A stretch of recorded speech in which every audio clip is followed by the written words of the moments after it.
really appreciate those very, very nice words.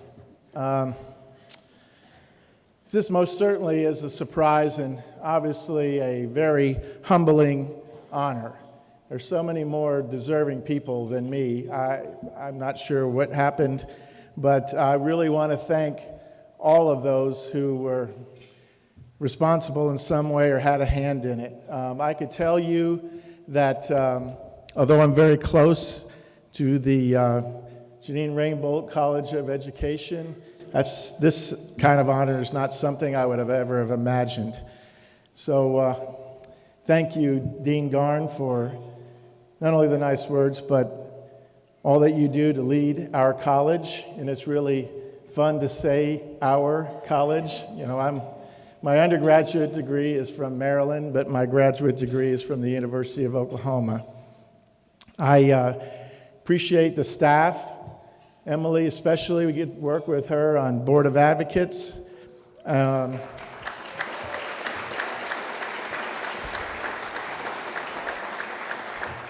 So a quick shout out to Trudy Rhodes. She was,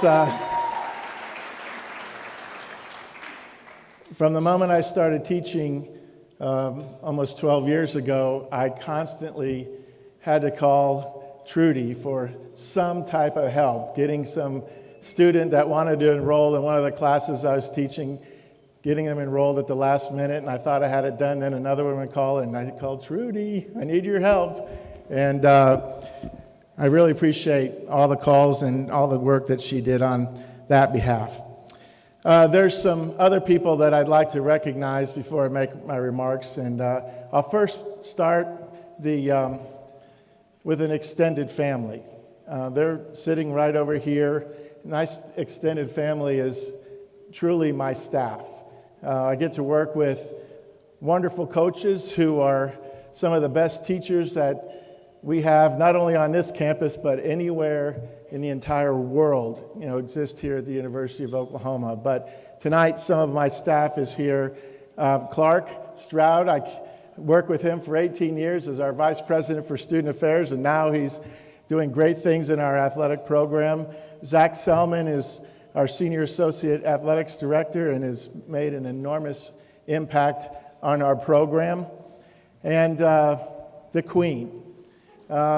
She's not going to like that I said that about her, but if you know anything about my office, or if you called my office, or you want to know where the intersection of everything I do during the course of the day actually falls, it falls with the best assistant anybody could have in the whole world, my administrative assistant, Jan Meeks. Thank you very, very much.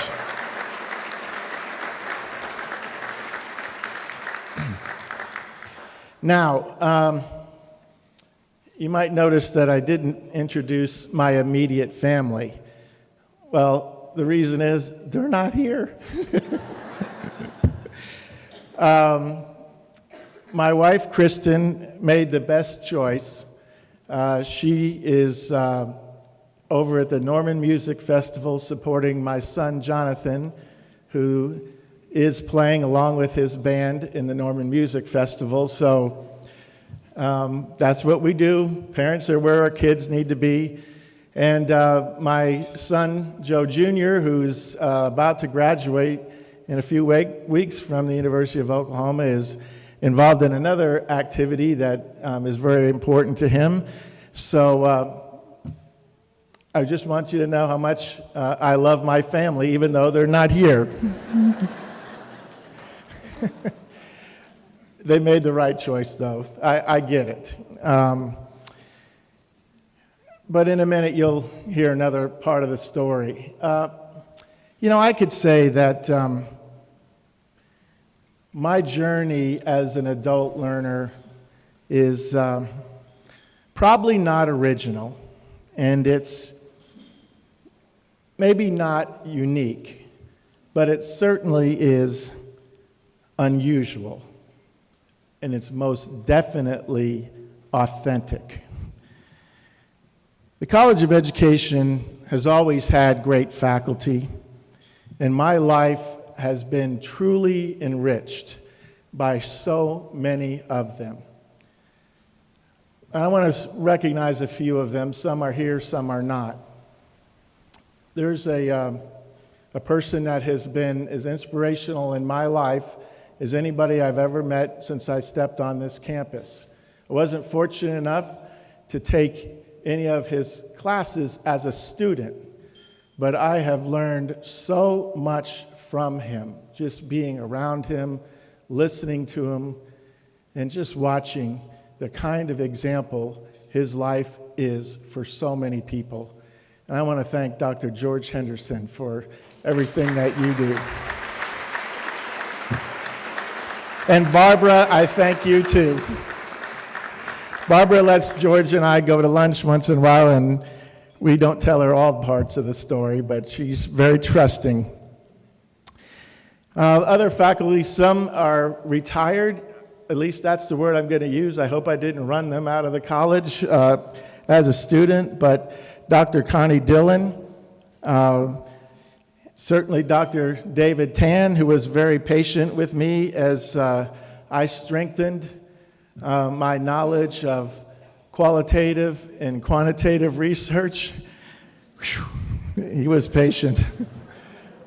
Many of you know Dr. Irene Karpiak, a truly special influencer. I really call her that more so than a faculty member. She could pack and unpack various experiences that shape the way we understand, learn, and grow.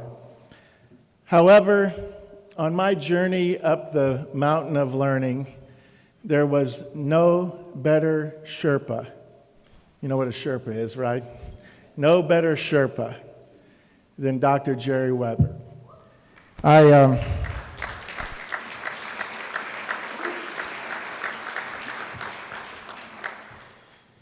In my journey to fulfill one of my own personal core values, and that's a commitment to lifelong learning, I contacted Dr. Weber some years ago, and really appreciated that he and Lynn are with us tonight, to tell him about an idea that I had. Suffice to say, I knew it wouldn't be easy trying to take on the goal of going after a master's degree while serving as athletics director at the University of Oklahoma. In fact, I'm not sure that Jerry ever gave me a chance to fully tell me what he actually thought about that idea. But when I approached him, the first words out of his mouth were, "How can I help? How can I help?" I told him that I had two goals in trying to complete a master's degree. Actually, three: to become a stronger leader for our program here at the University of Oklahoma. Number two, to better serve, guide, and positively impact the student athletes we serve, as well as help create the best experience for them. To better understand the classroom and the process and how the process of learning was changing for our next generation and beyond. Yes, academics is very important to us in intercollegiate athletics, even though most of the people talk about what our student athletes do on the fields or the tracks or the mats or the courts. I told him I wasn't looking for anything but the right preparation, and the College of Education was the best place. We both agreed that it had to be authentic. And I can attest, it certainly was. Probably more authentic than some of the other students that I served with in many of the classes that I took. Now keep in mind, it had been 25 years since I had been in the classroom. Oh, sure, I had spoken on various topics, many classes over the years, but obviously this was a totally different experience. However, I quickly learned that I had some skills that the other students didn't have. Even though I was there to learn, I had something they didn't have. I knew how to use a card catalog in a library.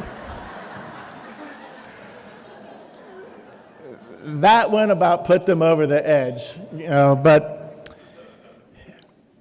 I could use a typewriter with whiteout faster than any one of them.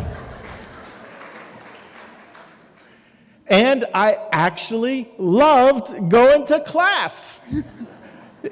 It was quite the experience for them.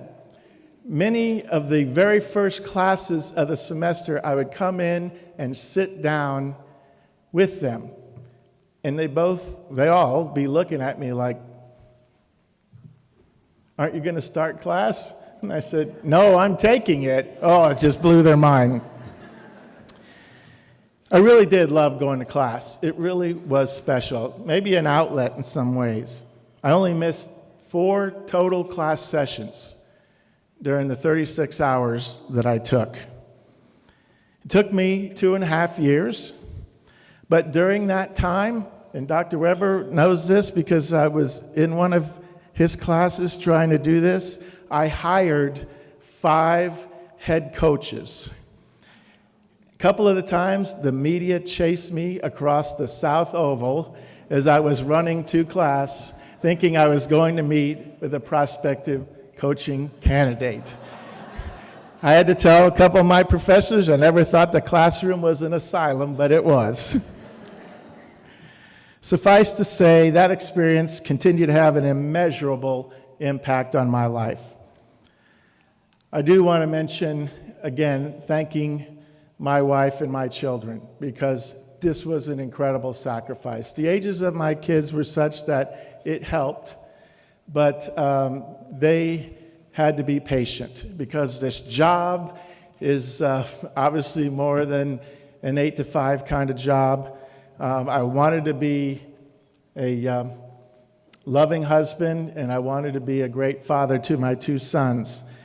But yet there were some deadlines that some of my professors held all of the students to. And so I had a lot of all-nighters. There are a couple of times when I had those all-nighters in my office, and I was on a first-name basis with the cleaning crews that came through at night. But it's certainly been an important component of how we've strengthened the culture here at the University of Oklahoma. A lot of people ask, what's the secret? Why are we having all of this success? But there's really not any secret. It's just the mindset that we have in approaching the special opportunity we have, and that's to positively influence student athletes. I'm fortunate to be part of a great culture that brings the best and the brightest student athletes to our campus, that empowers exceptional coaches, skilled staff. We receive terrific support from our university's Board of Regents, from our president and university administration, in fact, all of our university community, our key stakeholders, and obviously the best fans in the world. I'm fortunate to have that kind of opportunity in playing a small role in all of it. Our mission, obviously, is we want to be the preferred destination for the best and the brightest student athletes who want to pursue not only championships in their given sport, but learn how to be a champion ultimately in life. Being the best in a given sport is always our goal, but we believe in true champions can win in so many other ways. It's just not an aspirational goal. It's a mindset based on priorities and obviously process. The challenge lies in keeping people aligned with the vision, mission, and values of the university's intercollegiate athletic program.